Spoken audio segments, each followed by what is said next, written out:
갑상선 절제 수술을 하거나 난소의 시스트나 또 난소의 암 때문에 수술을 하거나 자궁암 또는 유방암, 전립선암 환자들이 전이가 되는 데는 이것이 부족하면 전이가 빨라집니다. 자, 이것이 무엇인지 추측해 보세요. 그런데 갑상선 절제 후에 신지로이드를 장기로 복용하면 복용할수록 유방암에 걸릴 확률이 50% 이상 높아진다는 이제 이 논문들을 이제 이번 시간에 좀 함께 살펴보겠는데요. 자, 요오드와 여성 질환에 대해서 여성들은 사실은 이제 요오드에 상당히 그 반응을 좀 보일 필요가 있어요. 자, 암 환자가 완치가 됐다고 해도 별다른 조치가 없다면 항암으로 떨어진 체력 때문에 재발의 위험성은 커집니다. 오히려 항암 방사선을 안 하신 분들은 재발 전이가 상당히 그 안전한 사이클로 가는데 항암 방사선을 하시면 내 몸에 이 NK가 저도 여러분도 암 환자도 똑같이 하루에 3,000개에서 5,000개 암세포가 생기는데 저는 제 몸에 면역력이 있기 때문에 이 손상된 세포가 스스로 자살 명령을 내리도록 하는 명령을 잘 받아요. 뇌 명령을 잘 받고 손상된 세포가 스스로 세포 자살 명령을 받고 오토파지를 하는데 지금 이 면역력이 떨어진 분들, 항암을 하신 분들은 체력이 떨어져 있는 상태에서 이 면역력을 받지 못하는 거예요. 오토파지 명령을.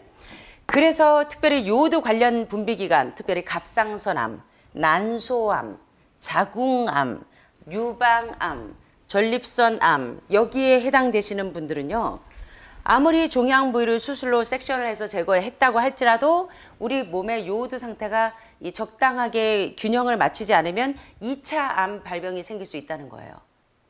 예. 그리고 이제 요오드뿐만 아니라 각종 미네랄과 같은 영양소가 결핍되어 있거나 대사 문제를 완전히 해결해야 다른 호르몬 장기로의 2차 암 발병을 막을 수 있다는 것입니다. 예. 자, 예를 들면 한쪽 유방에 암이 발병해서 수술했어요. 한쪽 유방을 절제했는데 추적 검사만 할 뿐 그대로 지금 여기 사실은 대개 보시면요. 한쪽 유방 절제하고 항암 방사선 30번 하고 오는 분들이 상당히 많아요. 그래서 이제 그 수술하고 난 다음에 이제 암이 재발되거나 전이되는 거를 막기 위해서 항암도 하고 방사선도 했는데 오히려 유방을 절제할 때 림프를 같이 절제하니까 유방 밑에 깔려있는 피부에 있는 림프를 절제하고 나니까 림프는 우리 몸에 파수된대. 파수대를 치고 나니까 절제해버리니까 더 이 많은 공격을 받는 겁니다.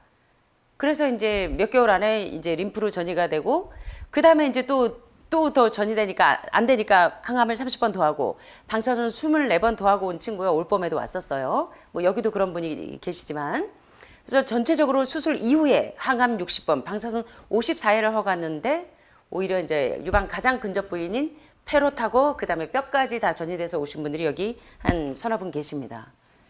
이걸 아셔야 된다는 거예요. 자, 켈리 터너 박사가 얘기한 것처럼 레디칼 리미션이라는 근본적인 추이에서 뭐라고 얘기하냐면 절대로 의학의 아버지 히포크라테스는 뭐라고 얘기했다고요? 여러분, You are what you eat. 당신이 먹은 음식이 당신의 무엇을 만듭니다? 현재의 몸을 만들었습니다.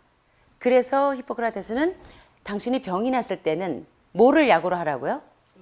음식이 약이 되게 하고 약이 음식이 되게 해야 되기 때문에 근본적인 치유를 위해서는 여러분들 식생활을 교정하지 않고는 당뇨병도 혈압도 고지혈증도 절대로 고칠 수가 없어요. 암도. 근데 이제 근본적인 이 식생활 교정이 없고 스트레스 조절을 안 하고 맨날 뚜껑 올라오시고 조금만 예민하면 뚜껑 올라오시고 이러니까 어떻게 될까요? 암이 발병한 근본 원인이 제거가 안 되었기 때문에 반대쪽 유방에서 얼마든지 재발할 가능성이 있는 것입니다. 그래서 오늘도 지금 이제 재발돼서 오신 분들이 한 3-4분 제가 상담한 분들이 오늘 희한하게 요새는요. 그날 오신 분들이 패턴이 거의 비슷하신 분들이 많이 와요. 그래서 오늘도 같은 부위에 지금 이제 재발해서 오신 분이 이제 3분 정도 계셨었는데 자, 그래서 여기 보시는 것처럼 원인 제거가 안 되면 꺼진 불이 다시 살아난다는 거예요. 원인 제거를 안 하고 여러분들은 증상만 억제시켜 놓기 때문에 원인이 그대로 남아있기 때문에 계속 불이 다시 붙어 오르는 겁니다. 재발전이라는 형태로. 자, 그래서 특별히 신지로이드, 갑상선을 절제하고 사실은요, 갑상선도 맹장조차도 부속기라고 불리는 맹장조차도 옛날에 어르신들이 모를 때는 수술한 다음에 맹장을 같이들 다 잘라줬어요. 수술하는 김에 아프지 않게 그냥 맹장까지 같이 자르자. 그래서 얼마나 면역력들이 떨어지는지 몰라요. 우리 몸의 한 장기도 중요하지 않은 데가 없어요. 여러분이 뭡니까? 이 담낭절제 수술, 담도절제 수술 하시면 가뜩이나 간이나 담낭이나 담도나 당관이 이런 그 음식물 독소와 결합한 담석들이 담낭과 이 간이 제대로 있어도 계속 담석이 생기는데 담석을 제거하는 주된 역할을 하는 간과 담낭에서 담낭을 절제해버리면 그 담석이 어떻게 해결이 될까요? 그래서 담도암, 당간암, 담낭암, 췌장암, 그 다음에 간암으로 지금 오시는 거잖아요. 그러니까 여러분들이 수술하기 전에 반드시 생각을 좀 하시게 되기를 바랍니다. 난소를 절제해버려. 난소에 염증이 있다고, 낭종이 있다고, 예, 암이 있다고 절제해버리면 난소에서 아로마타제 같은 호르몬 균형이 정상적이지 않았는데 그나마 거기에서 또 잘라버리면 그 다음에 계속 자궁으로 질로 부속기로 염증이 계속 진행되면서 암이 계속 재발전이 돼서 오시는데 원인들을 모르세요. 그냥 자르면 되는 줄 알아요. 그래서 제가 30년째 여러분들을 보면서 너무너무 안타까워요. 예. 장기 절제하고 나면 그 다음에 거의 다 재발전이 돼서 오신 분들이에요. 그러니까 원인을 너무 모르시는 거예요. 원인 제거가 안 되면 꺼진 불은 계속 타오른다는 걸 모르시는 거예요. 증세만 억제시키는데 급급해 있다는 겁니다. 그래서 여러분들이 근본적인 원인 제거, 이 켈리터너 박사의 레디칼리 미션이 얼마나 중요한지. 그래서 갑상선에서 이제 티록신이 안 나오게 이제 갑상선을 절제하고 나니까 신지로이드를 계속 먹어주면 어떤 일이 생기느냐. 갑상선 호르몬제 신지로이드, 갑상선 기능 저하 환자들이 오래 복용하면 복용할수록 유방암에 걸릴 확률이 50% 이상 높아진다는 겁니다. 제가 30년 동안 대부분 이런 경우를 너무나 많이 봤어요. 신지로이드를 장기 복용한 사람들이 이런 문제가 생긴다는 거. 왜냐하면 체내 요오드 소비가 증가되기 때문에 다른 장기들이 요오드가 결핍되기 때문에 이런 문제가 생긴다는 것입니다. 다시 말하면 갑상선 기능이 떨어져 있던 사람이 갑자기 신지로이드를 공급받아서 갑상선 호르몬을 공급받게 되면 떨어져 있던 기능이 확 올라가면서 몸에 있는 요오드를 다 끌어당겨 쓰고 다른 장기들은 요오드를 사용할 수 없으니까 제2차, 3차 이런 이 재발 전이 형태로 염증이 계속 진행된다는 겁니다. 그래서 갑상선호의 유방이나 자궁이나 전립선 등 요오드 장기에서 이 시스트, 결절이나 낭종이나 암이 훨씬 더 많이 생긴다는 것입니다.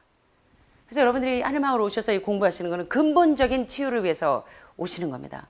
근데 여기 오셨는데도 자가면역 질환도요, 사실은 너무나 많은 이 호르몬성 음식 때문에 생기는 거라 저희가 몇 년 전에 그 제주도에서 오신 친구가 이 루푸스가 상당히 심해서 너무 예쁜데 이 홍반증 증세가 상당히 심해서 어려웠었어요. 근데 그 친구가 주식이 빵이에요. 흰빵. 여러분 아시다시피 빵에 버터, 치즈, 마가린, 마요네즈, 게다가 브롬. 좀 이따 보시겠지만 자가면역 질환의 가장 큰 원인도 이런 산성식품, 호르몬성 음식이 굉장히 중요한 역할을 한다는 겁니다. 그래서 식단만 바뀌면 자가면역 질환도 루푸스도 그다음에 류마티즘도 관절염도 그리고 여러분의 다발성 경화증도 그게 여러분이 앓고 계시는 모든 암들도 사실은 모두 내가 먹은 음식에서부터 비롯되었는데 정작 음식은 안 고치고 수술해서 잘라내면 끝나는 줄 아세요. 항암 30번 하고 방사선 30번 하면 여러분은 암이 다 떨어져서 안전하다고 생각하세요. 그래서 제가 얼마나 안타까운지 몰라요. 거의 수술하고 절제한 분들이 재발전이가 돼서 거의 다 오시는데. 근데 진짜 아이러니하게도 의사는 수술하지 않는다는 속담처럼 제가 말씀드렸던 무슨 대학 교수님이 유방암 2기에 본인은 유방암 수술 전문가신데 유방암 2기에 수술 안 하고 여기 오셨어요. 언니랑 같이. 그런데 이제 5단계 해독 가운데 환자들이 많이 기다려서 대장 청소하고 기생충 제거까지만 하고 갔는데도 가서 검사해 보니까 유방암 종양 표시자 수치가 정상이 됐어요. 지금 5, 6년째 건강하십니다. 그래서 제가 참 안타까워요. 그 포항에 어디 무슨 의과대학 병원에 간호사 4분과 이 가정의학과 교수님 1분도 갑상선암 3사람, 유방암 2이 이렇게 매달 오셨어요. 수술 항암 다 안 하세요. 그대로 지금